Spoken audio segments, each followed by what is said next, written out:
Hay una persona que dice, Anderson López dice, que si Jesús es Dios, ¿por qué está mal decir entonces que María es la madre de Dios? Vamos a ver, por una razón absolutamente obvia, porque no cabe la menor duda de que ese Cristo que es Dios era Dios antes de nacer de María. Es decir, María no parió a Dios. María, en todo caso, era la madre de la naturaleza humana de Jesús y en ese sentido llamar a María la madre del Mesías, etcétera, etcétera, es algo correcto. Denominarla la madre de Dios, pues es un grave error porque no puede ser la madre de Dios. Es más, el título que se acaba traduciendo como Madre de Dios, pero que originalmente es Theotokos, que habría que traducirlo del griego como la que pare a Dios, es un título muy tardío. Es un título casi del siglo V y que surge además en Éfeso, que era precisamente una ciudad donde se rendía culto a Artemis o Diana de los Efesios, por cierto, diosa que provocó una situación muy tensa con Pablo en Éfeso, que se narra en el libro de los Hechos, y que era una diosa que era virgen y madre.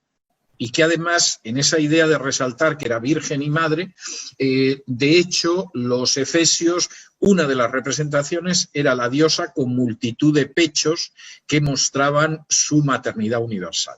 Que en una ciudad realmente empapada del paganismo de la diosa virgen y madre, en un momento determinado se decidiera de manera totalmente antibíblica que María era la madre de Dios, no es sorprendente.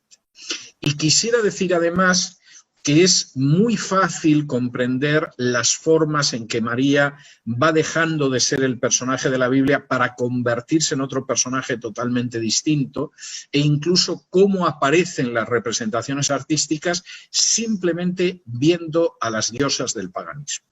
Es decir, no es casual que uno de pronto vea una estatua en un momento determinado de la diosa egipcia Isis con un niño que tiene en brazos y efectivamente la gente diga, bueno, pues esto parece la Virgen María. Efectivamente, es que la influencia del culto a Isis fue enorme en el nacimiento del culto de María.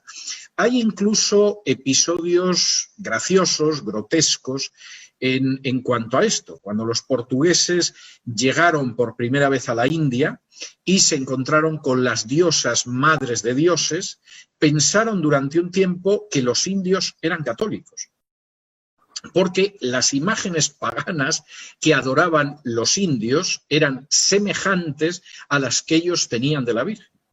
Y se quedaron muy sorprendidos cuando al cabo de un tiempo comprendieron que no era María y el niño Jesús, que aquello era una imagen pagana. Y no deja de ser interesante que una de las primeras cosas, casi la primera que solicitó San Francisco Javier cuando llegó a la India, es que en la colonia portuguesa se implantara la Inquisición. Porque Francisco Javier se dio cuenta de que había indios que aparentemente se habían convertido al catolicismo y seguían en su historia, pues como han seguido muchos indígenas de Hispanoamérica o muchos antiguos esclavos negros en Hispanoamérica, etcétera, etcétera. Es decir, el catolicismo al final lo único que hacía era absorber ese paganismo que era precristiano. Y esto yo creo que en términos históricos es absolutamente indiscutible. Voy a contar una anécdota y con esto termino esta respuesta.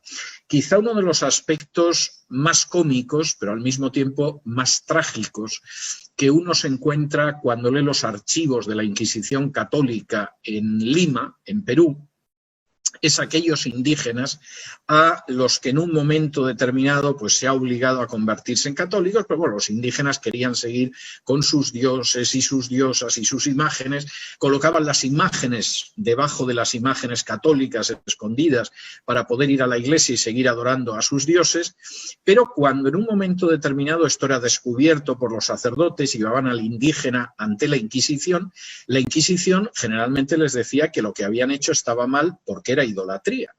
Y la respuesta de los indígenas siempre es la misma. ¿Y por qué es idolatría adorar nuestras imágenes y no es idolatría adorar vuestras imágenes? Y podrían ser idólatras, pero no eran estúpidos. Es más, hay que reconocer que razonaban con bastante más claridad que mucha gente hoy en día. totalmente.